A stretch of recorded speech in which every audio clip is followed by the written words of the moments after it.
En un mundo saturado y hasta abrumado por la información, es vital apoyar un medio de comunicación alternativo que desafíe el status quo, que aporte una perspectiva diversa para pensar de forma crítica y hacer aportes a la construcción de un futuro más sustentable. Es una voz para aquellos que no tienen voz en los medios hegemónicos. Es una plataforma para las ideas innovadoras y las voces disidentes. Apoyar a Caras y Caretas es fomentar la libertad de expresión y la diversidad informativa.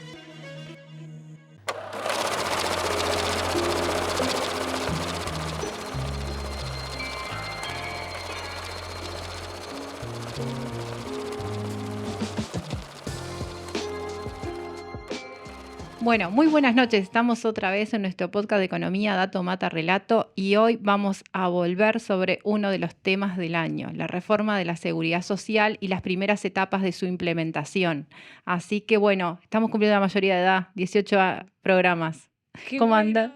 ¿Cómo anda, Julieta? ¿Todo bien? Muy contenta de que podemos salir del horario de protección al menor a esta altura. Entonces podemos tocar temas más candentes. Exactamente, así que prometemos. Igual hemos tocado etapa. Temas. Sí, claro. Sí, hemos pasado de tema en tema. Hubieron momentos muy calientes en este estudio, pero bueno, prometemos seguir creciendo en este camino de Dato, Mata, Relato, en el cual no puedo creer que estoy haciendo un podcast de economía. Realmente gracias, María Noel, por esta oportunidad, porque como vos sabés, yo no sé cuánto es 2 más 2, digamos, de números nada. Entonces, para mí es muy lindo estar acá aprendiendo. Yo te digo que a mí me dijeron, vos con Julieta, porque con lo negativa que sos, con todos los datos económicos, no, de otra manera no podíamos salir. Pero bueno, la reforma de la seguridad social está en curso. Sí. Y si bien muchos de los efectos vienen a futuro, hay otros que se están implementando ahora. Entonces entendemos que más que nunca tenemos que analizar qué cosas se están implementando, cuáles son, a quiénes afecta, en qué medida, y de esta forma hemos estado estos días analizando aquello de la revocación del artículo 8. Pero hay muchas otras cosas por informar, por conocer y por saber cuáles son los impactos, cómo van a ser los procesos y, bueno, cuál es la normativa que empieza a regular. Entonces, para eso tenemos un invitado muy especial hoy Sí. y seguimos apelando a la representación social en el BPS. Hemos estado ya con Hugo Bay, hemos estado con Gabriel Regalado y ahora estamos con el director de la representación de los trabajadores en el BPS, así que Ramón Ruiz, bienvenido, muchísimas gracias por estar. Y bueno, están haciendo desde la representación de los trabajadores un trabajo enorme en la difusión de todo lo que es el proceso de la implementación de la reforma de la seguridad social para que todos los trabajadores, trabajadoras puedan, y también la gente que se va a incorporar al mercado de trabajo, estar un poco atento a cuáles son las nuevas reglas de juego y cómo se empiezan a implementar. Entonces, bueno, nos parecía fundamental que tú estuvieras acá en representación también de todo tu equipo, porque sé que es un equipo muy grande, que trabaja mucho, que está analizando y que está con un esfuerzo enorme de poder difundir las nuevas normas. Así que muchas gracias y bienvenido. Bueno, muchísimas gracias a ustedes por la invitación. La verdad que, como tú decías, una de las preocupaciones principales que tenemos como equipo de representación de los trabajadores es informar a las personas en general sobre esta reforma jubilatoria. Todos ustedes saben que nosotros fuimos muy críticos cuando se discutió el proyecto.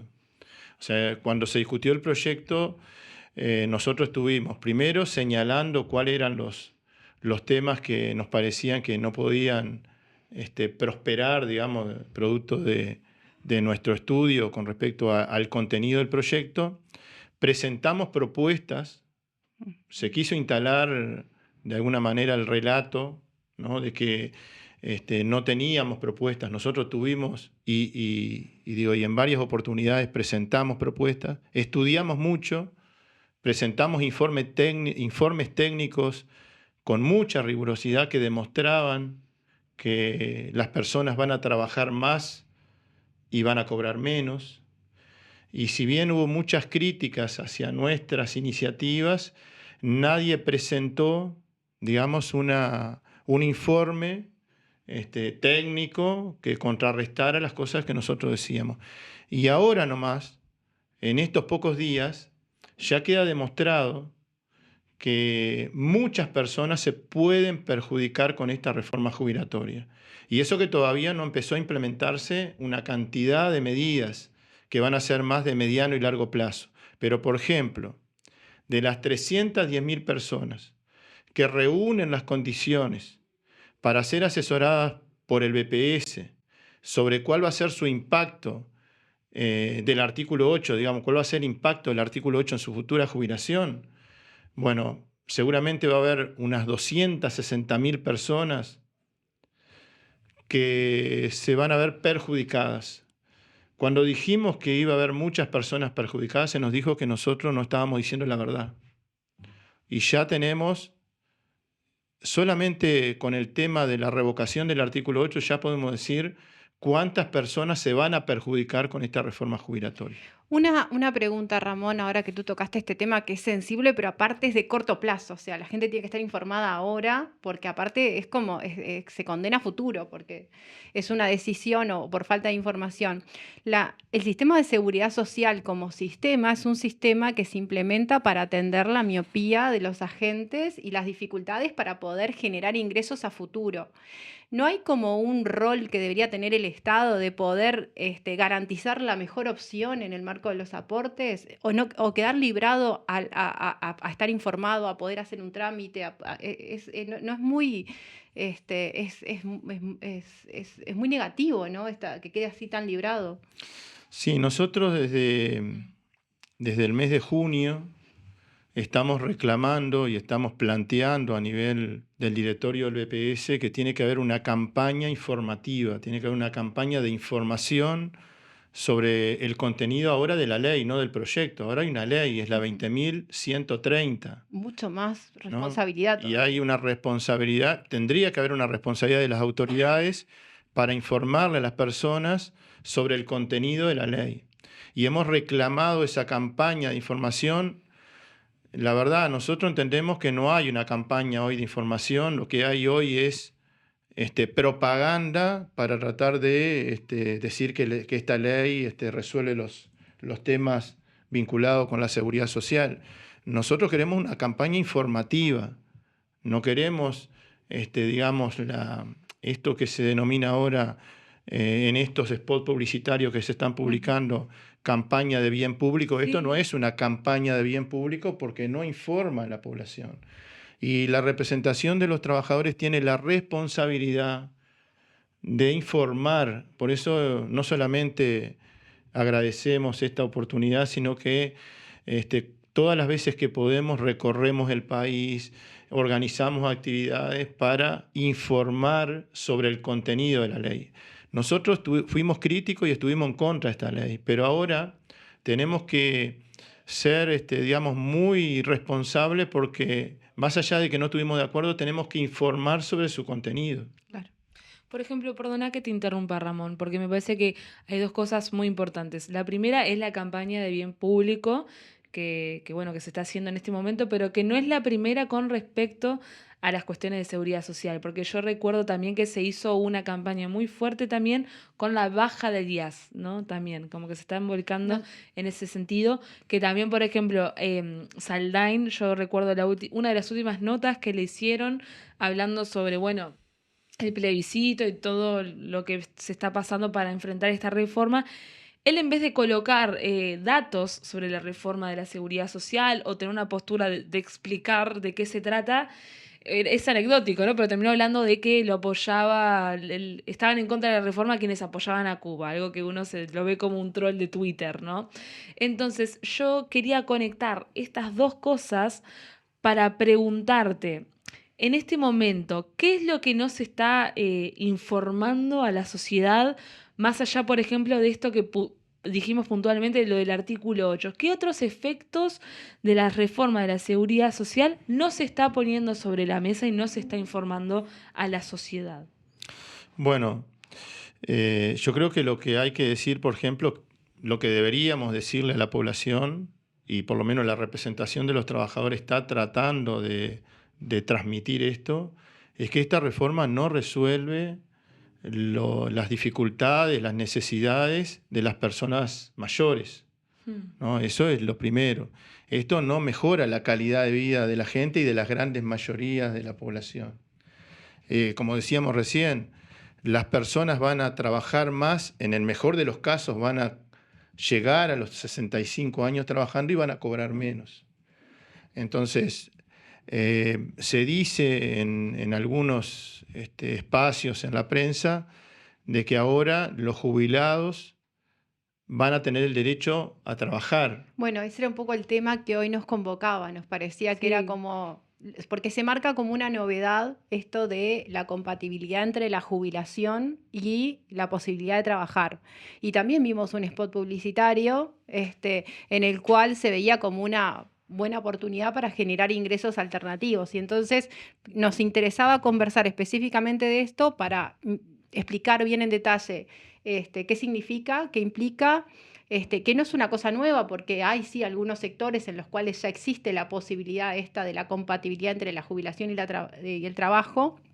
Después, en que no todo el mundo llega a determinada edad de jubilación y tiene condiciones para trabajar, y aparte no es solamente un tema de la jubilación, también hay una realidad del mercado de trabajo, más un mercado de trabajo como el Uruguay, que tiene algunas dificultades grandes. Hoy lo estamos viendo. Nosotros hace pocos días hicimos el podcast de la semana pasada donde analizamos el tema de los indicadores del mercado de trabajo, que uno a veces mira los datos a nivel general y hay como mucho anuncio de lo bien que se está, pero después cuando va a analizar más en profundidad los mercados particulares en determinados tramos de edad, nosotros analizamos en particular el tema departamental, los datos son muy preocupantes, muy alarmantes, y se está viendo como una ausencia de políticas laborales que son de mercado de empleo que son súper específicas. Entonces nos interesa conversar esto de esta modificación a nivel de la nueva Ley de Seguridad Social, qué implica, qué novedad tiene respecto a la situación anterior, cómo lo están viendo ustedes y qué va a pasar con la gente, porque además hay una tendencia en las jubilaciones que van de la mano de lo que ha venido pasando con los salarios, donde las jubilaciones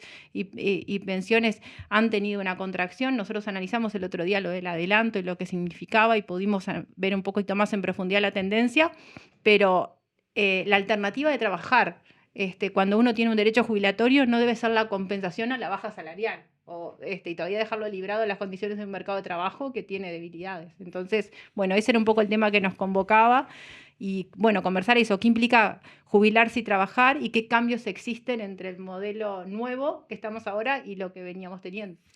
Bueno, parte de mi respuesta está contenida un poco en el desarrollo que tú hacías. La compatibilidad entre la jubilación y el trabajo implica que una persona se puede jubilar, puede percibir, digamos, una pasividad y en forma simultánea esa persona, después de un tiempo de inactividad, si va a ser en la misma empresa, necesita un tiempo de inactividad de 6 meses, esa persona puede volver a la actividad y en forma simultánea percibir la pasividad y trabajar percibiendo un salario. Como tú decías, esto ya existía para algunos trabajadores, ahora se extiende para industria y comercio, domésticas, rurales, también para la construcción, porque antes no podían trabajar en la misma actividad. Entonces, lo que implica es eso, implica primero que ya existía para algunos trabajadores y ahora se extiende permitiendo trabajar en la misma afiliación, en la misma actividad donde trabajaba esa persona. Por otro lado, acá me detengo un ratito para decirles, imaginemos las posibilidades que tiene cada uno según la actividad que realiza o la situación en la que llega a la causal jubilatoria. Por ejemplo, una trabajadora doméstica. Una trabajadora doméstica, más allá de que quiera trabajar, tiene las condiciones de salud, inclusive de capacitación profesional, para poder insertarse en alguna actividad de la misma afiliación. Un trabajador rural, después de una vida de trabajo, ¿tiene posibilidades? Y bueno, incluso el trabajador de la construcción, que por lo general sabemos que tienen una actividad de mayor esfuerzo físico quizás, o que tiene cierta característica, y es un trabajo zafral además, que cuando esos trabajadores llegan a la causal jubilatoria ya casi no están en condiciones de continuar en la actividad, sino que algunos trabajadores están mirando el almanaque y contando los días que le quedan para tener la causa jubilatoria. Entonces, nosotros podemos decretar, podemos consagrar en una ley que la persona que se jubila puede trabajar, pero la realidad del mercado de trabajo de Uruguay marca una cosa muy distinta. Y bueno, ahí digo, me gustaría analizarlo con ustedes para demostrar con algunos comentarios por qué es que decimos que el mercado de trabajo no soporta o dificulta mucho la compatibilidad entre el trabajo y la jubilación. Muy bien. Por ejemplo, si me permiten. Sí, claro. Sí. Pensemos en el empleo de los jóvenes. Ustedes ya lo analizaron seguramente. Ahí, de acuerdo a las cifras Una de del las INE, mayores debilidades que hay es el empleo en los jóvenes. De hecho, por eso se recomienda siempre tantos programas específicos de primera experiencia laboral. bueno, justamente, de acuerdo a la información del INE, en ese grupo etario hay una desocupación que ronda en el 30%. Es decir, 3 de cada 10 jóvenes menores de 25 años están desocupados. A los jóvenes les cuesta muchísimo lograr su primera oportunidad laboral. Tal cual. Tienen dificultades. Tenemos situaciones de reestructuras, de crisis en algunas empresas que terminan con despidos de trabajadores mayores de 40 años, de trabajadoras mayores de 40 años, que le cuesta una enormidad volver a reinsertarse en el mercado de trabajo. Entonces, uno se imagina, ¿qué va a pasar con las personas mayores de 60 años cuando se jubilen y quieran continuar en la actividad? Y mucho más dentro de un tiempo, cuando el retiro jubilatorio sea a los 65 años. Eso se suma como un adicional. Entonces, nosotros lo que estamos viendo es que el mercado de trabajo está muy frágil. Por ejemplo, hemos ido al interior y se hacen el llamado, las intendencias hacen el llamado para el programa de oportunidad laboral, más conocido como jornales solidarios. Nosotros sabemos que en tiempos de crisis, en tiempos de dificultad, estos programas que garantizan un ingreso mínimo, no nos vamos a poner en contra de ese tipo de programas, pero todos reconocemos de que son empleos muy precarios. Y que debería ser una medida transitoria hacia soluciones más estructurales dentro del mercado de trabajo. Si no hay ese horizonte, sería una economía, un trabajo muy precario que termina generando una economía, condiciones de vida muy pobres. Y de hecho yo tengo, capaz que esto es una visión bastante personal, pero me parece hacerse trampa al solitario también a la hora de que hablamos de las cifras de empleo y desempleo, incluir como empleados estos jornales solidarios que son paliativos de una crisis, ¿no? Que no es un trabajo estable. Si esto se mantiene en el tiempo, termina siendo estructural y no transitorio, ¿no? Pero lo que estamos viendo es que ¿por qué no se discontinúa este programa? Y porque hay dificultades en el mercado de trabajo. Claro. Los intendentes hicieron cola en la torre ejecutiva para reclamar de que que se buscaran los recursos para que los jornales solidarios, este programa de oportunidades laborales continuara. Y cuando vamos al interior del país, en los departamentos, resulta que hay una cantidad enorme de personas que se anotan como aspirantes. Sí. El último dato que tenemos de un departamento es que se anotaron 3.500 personas para aproximadamente 380 jornales, puestos de trabajo. Entonces hay una necesidad en el mercado de trabajo. De repente las autoridades... El otro día, a partir de los datos publicados del INE, a nivel departamental, estuvimos justamente mostrando la cantidad de personas que están con problemas de empleo a nivel de los departamentos, donde hay más de 10 departamentos que superan los 2 dígitos a nivel de desempleo, pero los niveles de informalidad también son altísimas, y si mirábamos en un horizonte desde el año pasado, 12 meses o un poco más, ya son datos muy estructurales de mantenimiento de tasas de desempleo de 13, de 14 y a veces de tasas de informalidad superiores al 30, y si uno cuantifica, es una cantidad enorme de gente en relación a la población activa con problemas grandes, ya sea desempleados o informales, y hasta Claro. veíamos que en algunos casos donde la informalidad, por ejemplo el caso de Artigas, bajaba un poquito, que es un departamento con una informalidad estructural altísima, había aumentado el desempleo. Entonces todavía estaban en peor situación, ¿no? Porque eso significaba que era cero ingreso. Exacto, aparte, perdón, que habíamos dicho la otra vez que 4 de 10 artiguenses están en la informalidad. O sea, no es un dato relevante, ¿no? Y quería conectarlo también con lo que vos planteabas de justamente el desempleo en los jóvenes, que también un factor que creo que debemos empezar a incorporar es el factor de la informalidad y de las tercerizaciones como respuesta laboral a una población que es muy grande, que es la población migrante, la población joven. Es decir, por ejemplo, los pedidos ya, los Rappi, toda esta cuestión de deliveries, están teniendo un fenómeno muy grande en las sociedades, ¿no? O sea, de hecho, creo que en Argentina se está estudiando un poco más todas estas cuestiones como la respuesta que no da el Estado ante estos Temas ausentes situaciones. en la reforma y que estaban esperando las nuevas relaciones laborales, las nuevas formas contractuales ante un sistema de seguridad social que está pensado en otro formato, ¿no? Sí, sobre esto lo que queremos decir para después ingresar en lo que estabas planteando con respecto a los cambios en el mundo del trabajo, decir que no hubo en lo previo a la aprobación de la reforma jubilatoria, no hubo un estudio, un informe que midiera el impacto que iba a tener esta medida en el mercado de trabajo. Entonces, hoy no estamos en condiciones de afirmar cuáles van a ser esos impactos, pero seguramente dentro de un tiempo deberíamos conocer algún informe de cuántas personas lograron jubilarse y seguir trabajando, y cómo se comportaron algunos indicadores del mercado de trabajo, o sea, si aumentó el desempleo, si aumentó la formalización, o sea, estoy hablando tratando de tener una visión lo más optimista posible, pero seguramente va a ser muy interesante el seguimiento y el estudio de cómo se van comportando esas variables en el mercado de trabajo, porque seguramente una persona que está percibiendo una pasividad insuficiente va a aceptar condiciones de trabajo que no son las mejores. Claro. Y eso implica que va a haber un deterioro en la calidad del empleo,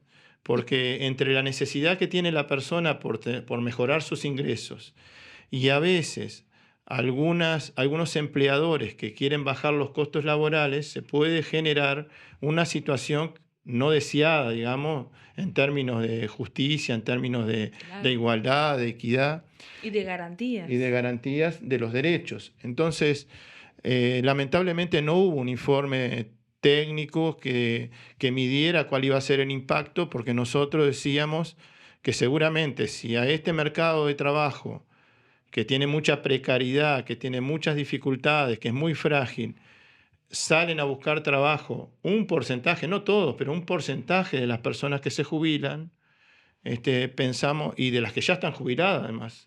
O sea que es un doble efecto. Por un lado, gente que tiene dificultades y que va a salir a buscar trabajo y que va a impactar también directamente en el mercado de trabajo, generando una tendencia a la presión a la baja en salarios, a peores condiciones y después sacando oportunidades para otros. Para los jóvenes. En realidad como que son medidas distintas. Ustedes no están diciendo que no tengan necesidades, sino que es políticas específicas de empleo en caso de que haya jubilación, que sean con políticas específicas, pero no desatender el aumento necesario de los ingresos por jubilaciones que vienen. Es muy importante lo que tú dices en este sentido. Nosotros no estamos en contra del derecho al trabajo. A eso queríamos destacar también porque tú lo has resaltado en muchos lugares. No estamos en contra del derecho al trabajo. El tema es que parece muy curioso que en una reforma jubilatoria el mensaje que le estamos dando a las personas que se jubilan es que tienen que seguir trabajando. Claro. O sea, me parece un argumento muy débil defender esta reforma jubilatoria, ¿no? con este argumento. O sea, decir que la forma en la que podemos mejorar la calidad de vida de las personas adultas, de las personas mayores, es digamos, proponiéndole que trabajen. O sea, es una reforma jubilatoria y parece que el principal argumento para defenderla es proponerle a las personas que deberían tener una vejez con dignidad, una vejez, una calidad de vida en la vejez, que deberían tener ese retiro jubilatorio merecido en las mejores condiciones, le estamos proponiendo que continúen trabajando. O sea, nos parece que... Es un derecho también, ¿no? Nos O sea, la parece un jubilación argumento es un muy derecho. pobre, que el principal, que por lo menos de lo que yo he escuchado, uno de los principales argumentos para defender esta reforma es que los jubilados tienen derecho a trabajar.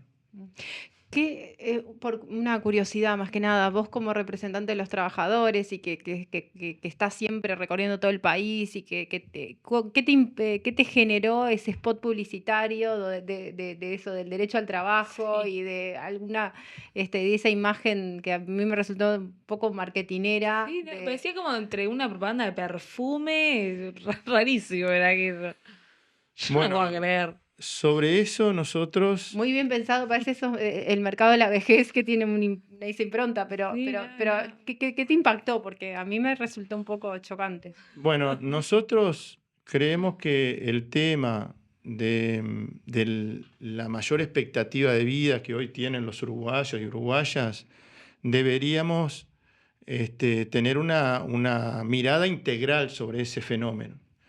La expectativa de vida de los trabajadores y trabajadoras no tenemos que reducirla al aumento de la edad de retiro, y con eso estamos resolviendo los temas de la seguridad social y estamos generando el envejecimiento activo. El envejecimiento activo es otra cosa.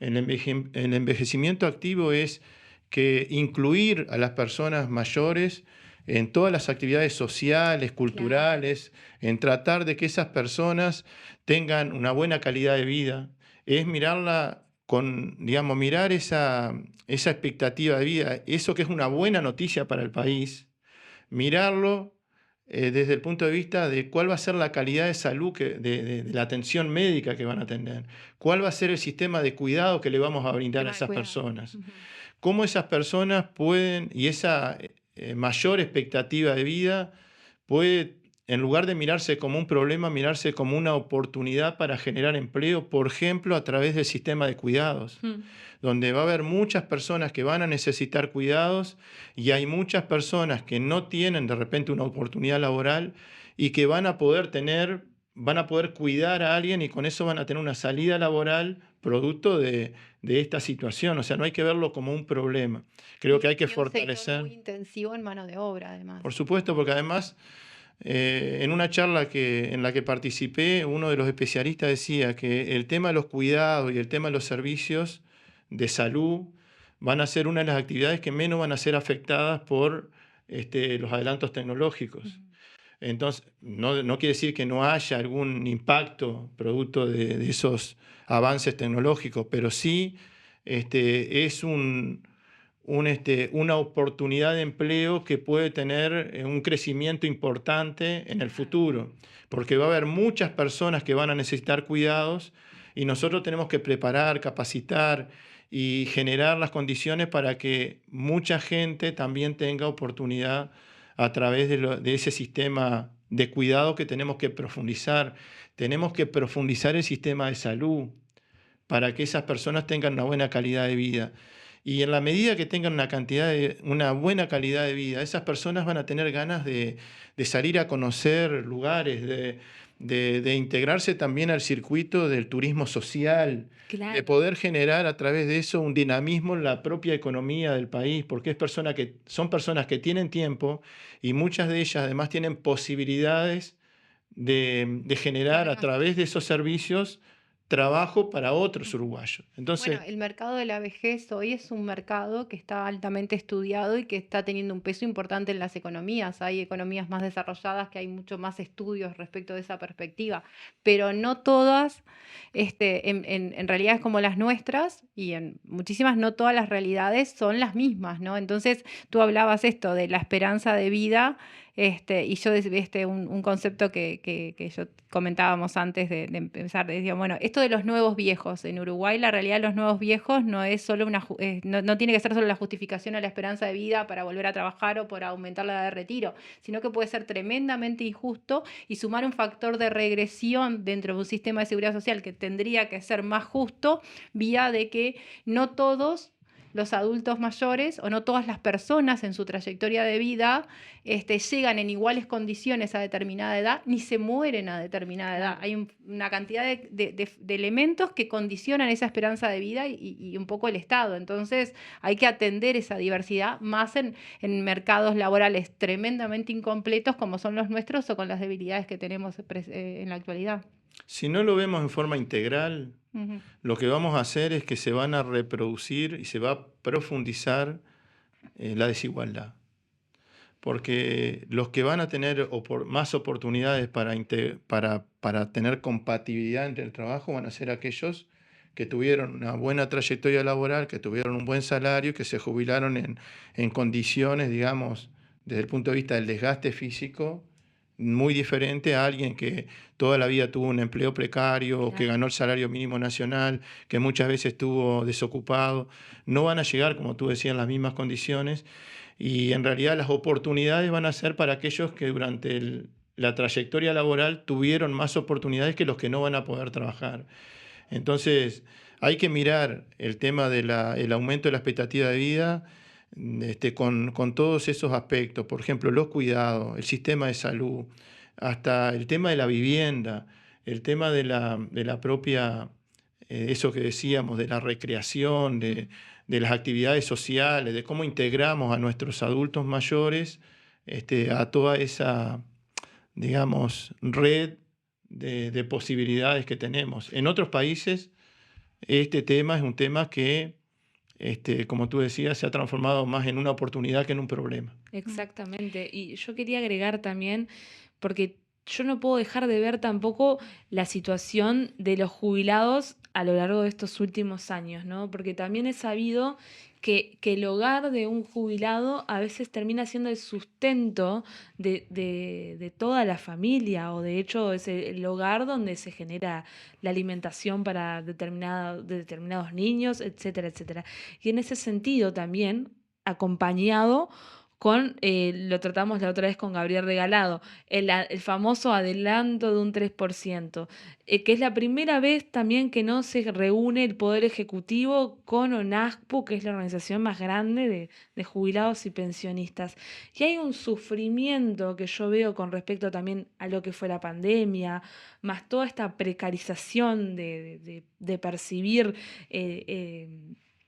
este retroceso que estamos hablando, que me parece que también hay que ponerlo sobre la mesa, ¿no? Vos mencionabas, por ejemplo, turismo social, que el BPS tenía una política muy buena de turismo. Yo hablaba la otra vez con Benjamín Liberoff y le preguntaba, ¿cómo está esta situación hoy en día? Me dice, la verdad, pésima, porque no se ha hecho casi nada en ese sentido. El Sistema Nacional de Cuidados. Martín Arboleda, que es un politólogo argentino, en su libro Gobernar la Utopía, que habla de la creatividad política y la importancia de la planificación, coloca el Sistema Nacional de Cuidados de Uruguay como uno de los ejemplos claros para toda América Latina de lo que es la creatividad política y donde el Estado tiene que hacerse preciso, donde la gente no lo piensa, o salirse un poco de la caja y meterse en ese sentido. Los programas de vivienda. Bueno, además de los programas de vivienda, ¿cómo se analiza eso? Porque también creo que no hay que dejarlo de ver con respecto a lo que vemos con el análisis de la reforma seguridad social o de jubilatoria. Y un concepto ¿no? que vos agregaste, que yo no lo había incorporado, que es cómo ha sido la tercera edad de las poblaciones más afectadas en el COVID. Primero que nada, porque es la población de más de riesgo. Eso afecta, Sí. la afectación de salud y también psicológica enorme.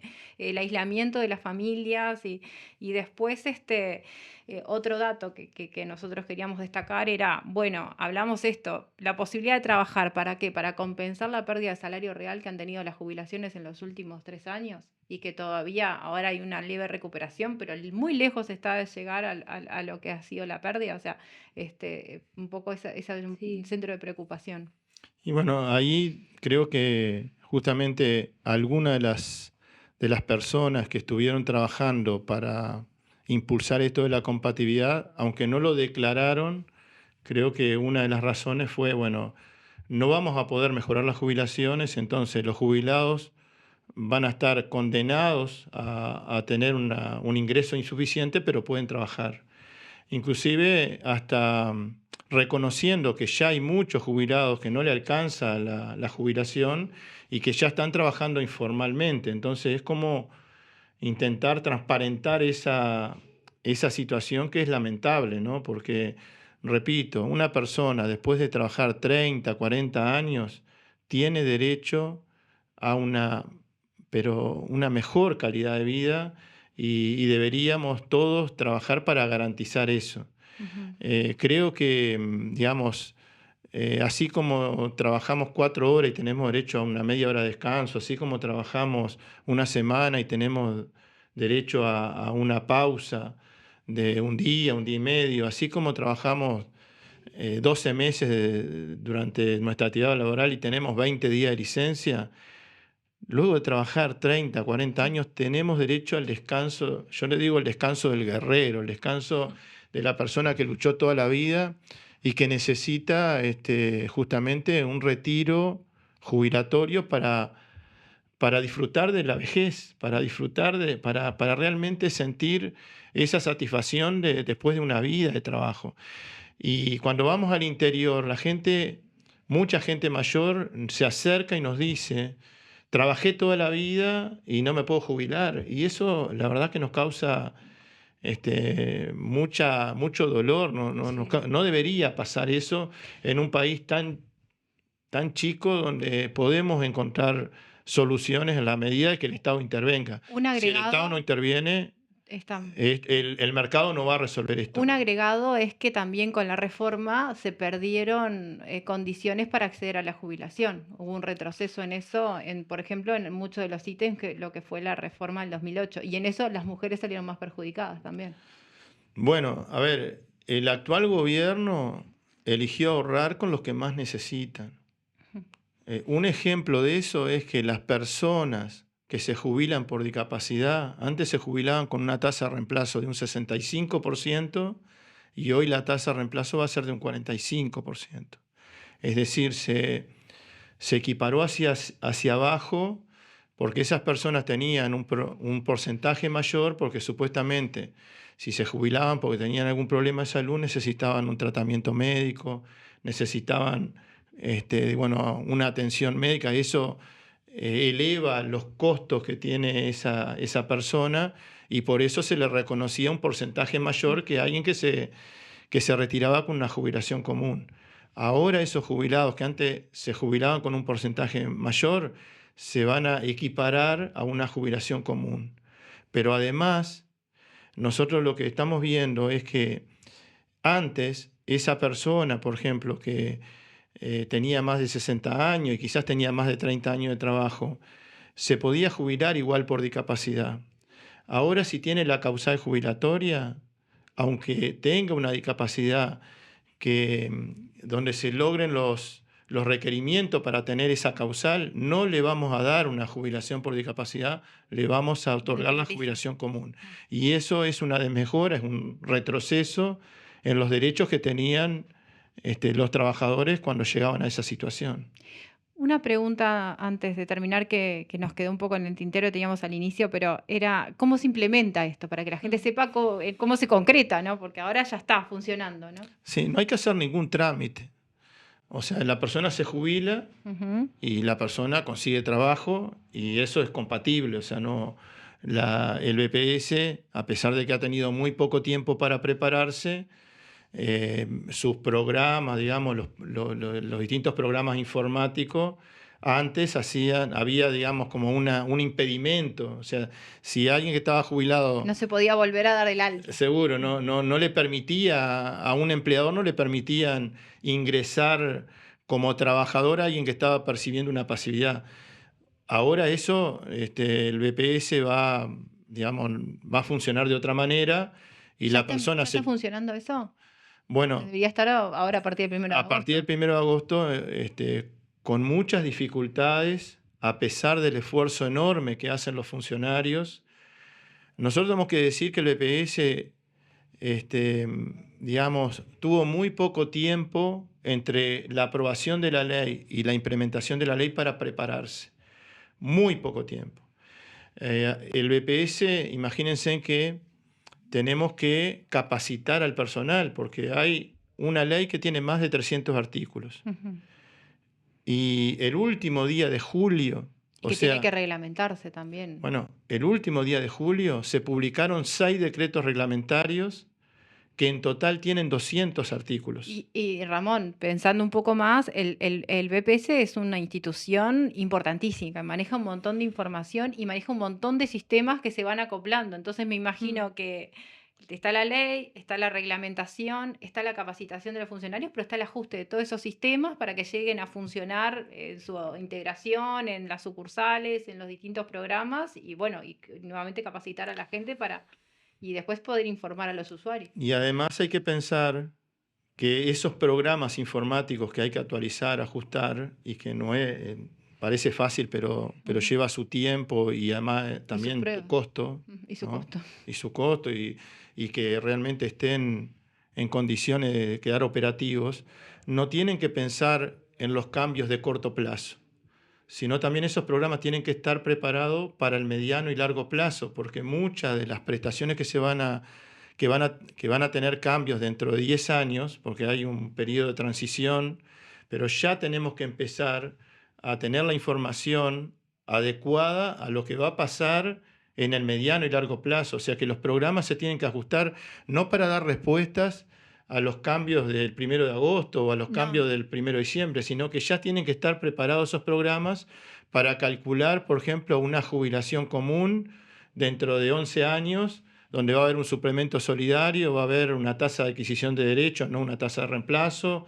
O sea, hay una cantidad de cambios que ya se tienen que hacer hoy para que se aplique ese programa dentro de muchos años. Y eso no es fácil. Hoy el BPS tiene más trabajo y menos trabajadores. Wow. Hace 3 años, cuando asumió esta administración, el BPS tenía aproximadamente 4.000 funcionarios. Hoy tiene 3.300. Tenemos que cumplir con todo el trabajo que el BPS tiene cotidianamente.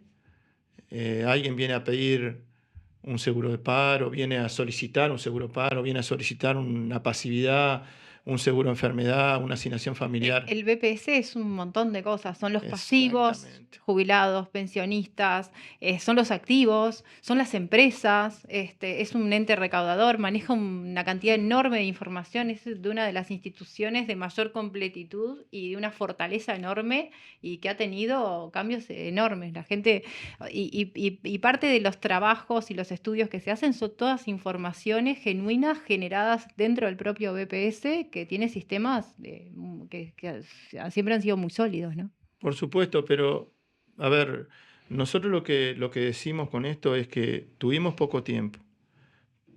Ya veníamos con atrasos importantes en las solicitudes, en los expedientes, y ahora se le suma una carga de trabajo importante por la reforma jubilatoria. Tenemos cientos de funcionarios que están dedicados casi a pleno a la reforma jubilatoria, y eso resta, digamos, para la atención al público de los trámites normales que el BPS tenía antes de la reforma, que ya venían atrasados.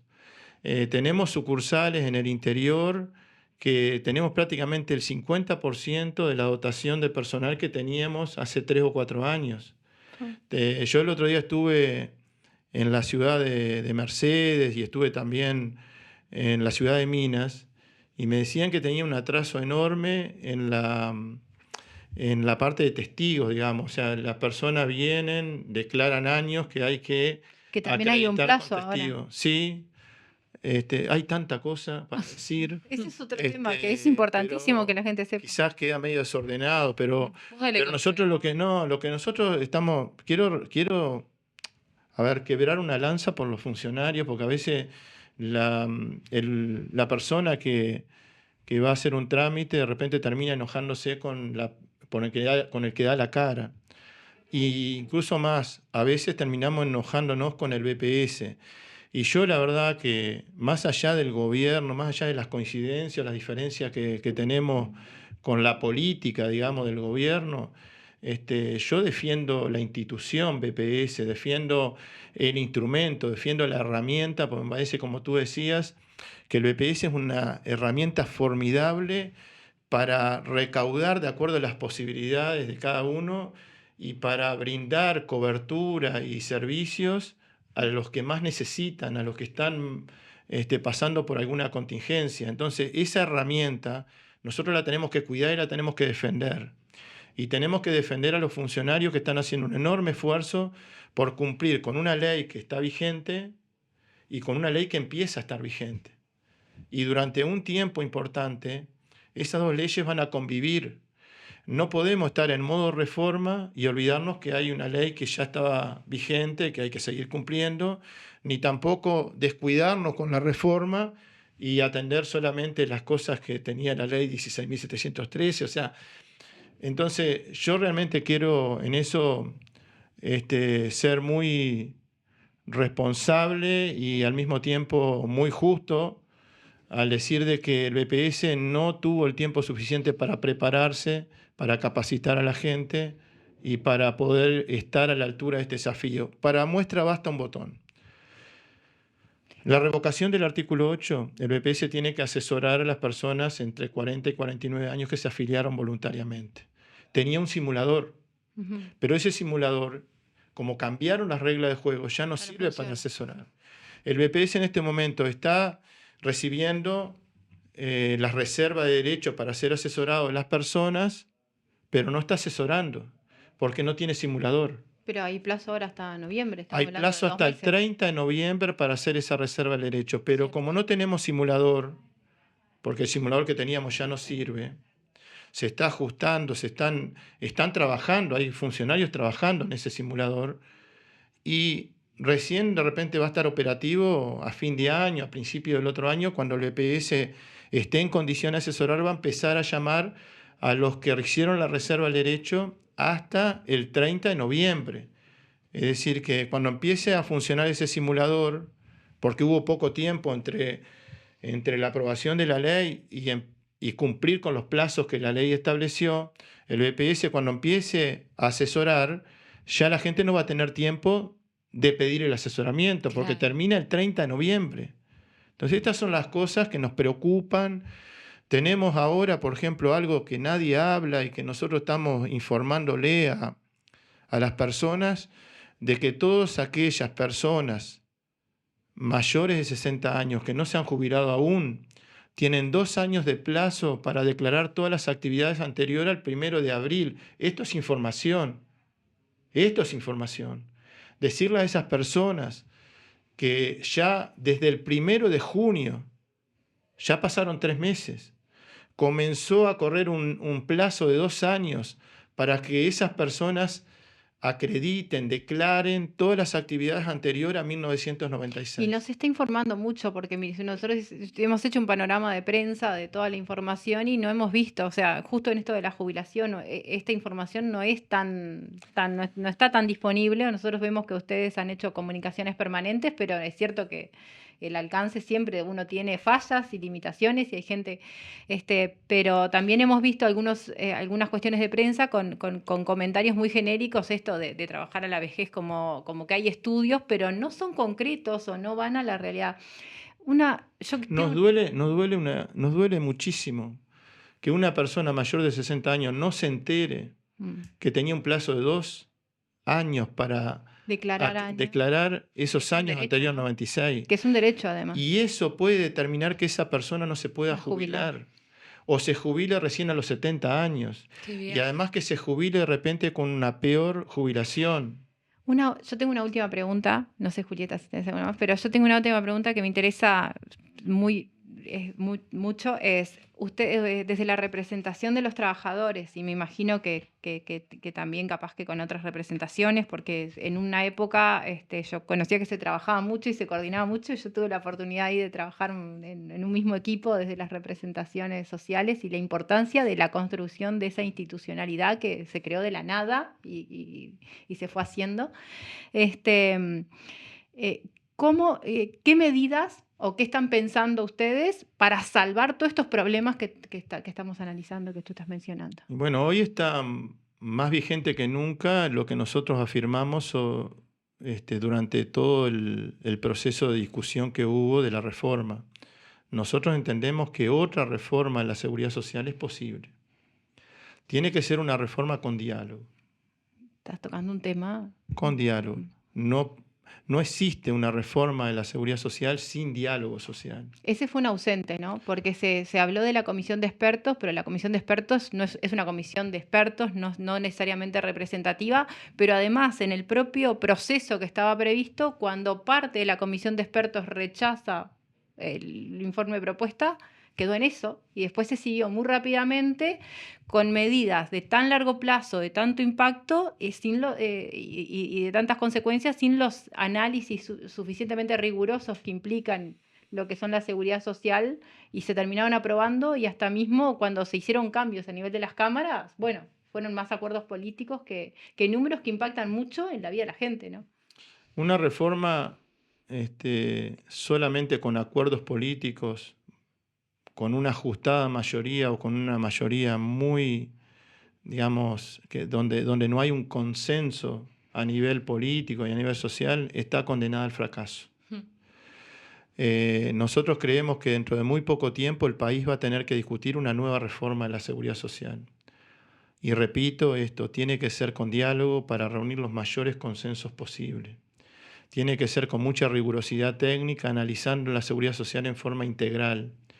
Tenemos que discutir cómo mejoramos la cobertura de las personas con discapacidad. Todo un tema que un día me gustaría que ustedes pudieran convocar a los compañeros y compañeras que están dedicados a este tema en el PICNT. Tenemos que pensar, como decíamos, la profundización del sistema de cuidados. Tenemos que ver cuáles son las brechas de género. Recién al pasar tú decías que las mujeres fueron las más perjudicadas, porque sin duda que la trayectoria laboral de las compañeras es mucho más pobre, mucho más difícil reunir la cantidad de años necesarios para poder jubilarse o para tener una prestación de seguridad social, porque ya hay desigualdades en el mercado de trabajo y eso después impacta también en los derechos de seguridad social. O sea que el tema de los cuidados, el tema de, como decía, de la discapacidad, el tema de género, y un tema que a un compañero que está en la representación que vino a este programa, que es Hugo, le quita el sueño. No. También el financiamiento, pero el tema de los niños que están por debajo de la línea de la pobreza, sí, que rápidamente los tenemos que sacar de esa situación, porque esos niños, si crecen en esa situación, se va a reproducir mucho más la pobreza y la falta de oportunidades. Esos niños son los que van a financiar la seguridad social en el futuro. Uh-huh.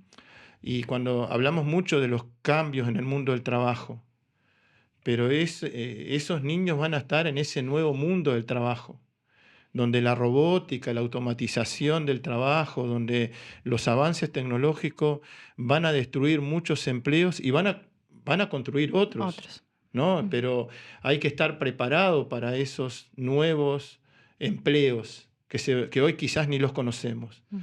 Entonces, Hugo siempre dice, un peso invertido en un niño vale mucho más que un peso invertido en otra cosa, en cualquier otra cosa.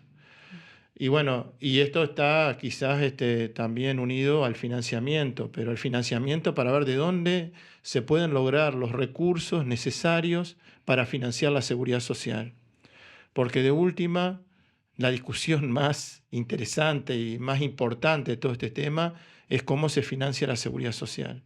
Uh-huh. Y con estos cambios en el mundo del trabajo nos encontramos con la realidad de que las empresas tienen más productividad, tienen más rentabilidad, con menos personal y aportando menos a la seguridad social. Entonces, la lógica o la matriz de financiamiento que hoy tenemos, que se parece más a un seguro social del siglo pasado. Del siglo pasado, a otra realidad de los vínculos contractuales. No va a resolver tener los recursos necesarios si nosotros no pensamos nuevas fuentes de financiamiento para la seguridad social. Bueno. Así que dejo planteado cosas para el debate más que una solución, porque yo no creo a mí no me gusta que unilateralmente y sin diálogo se le aumente la edad de retiro al barrer a todos los trabajadores. Tampoco participo de la idea de que le aumentemos el aporte patronal a los empresarios sin diálogo. Claro. O sea, tiene que haber diálogo.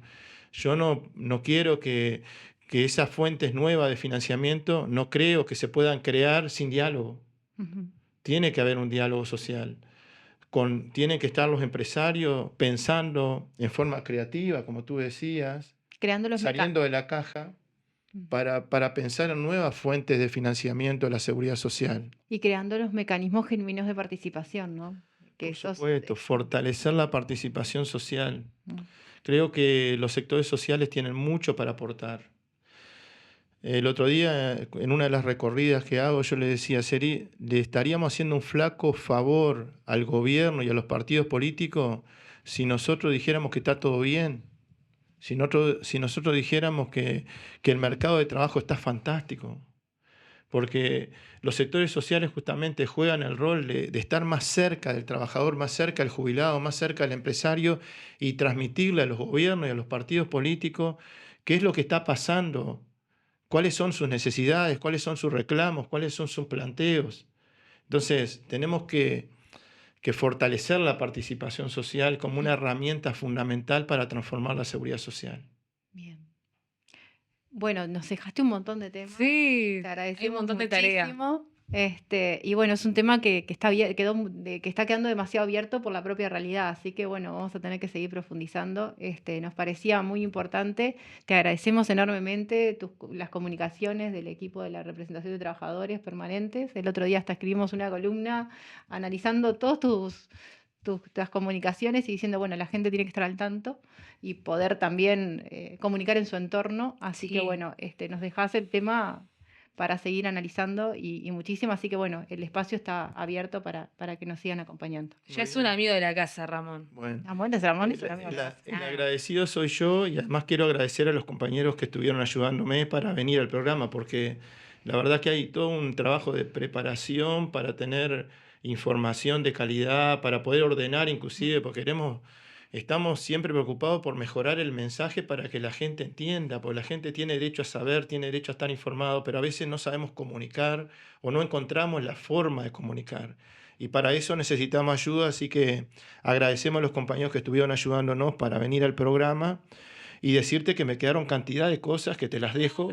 Bueno, Te las dejo porque después vamos a hacer, cuando escuchemos el programa, seguramente va a haber alguien que me va a decir, faltó esto, o esto se pudo haber hecho Pero, che. dicho de alguna manera mejor. Bueno, Pero vamos, voy a volver. por No, supuesto. mandás un mensaje y volvés cuando por quieras. supuesto. claro. Y además te traigo información complementaria sobre ejemplos de la compatibilidad, evolución del poder adquisitivo de las pasividades. Y bueno, y una cantidad de información, estamos a la orden para seguir aportando. Bueno, muchísimas gracias. Muchas gracias. Bueno, nos vemos el próximo lunes. Y Vamos al esto, próximo. Dato Mata Relato, nuestro podcast de economía de caras y caretas. Muy buenas noches. Chau, chau. Chau, chau.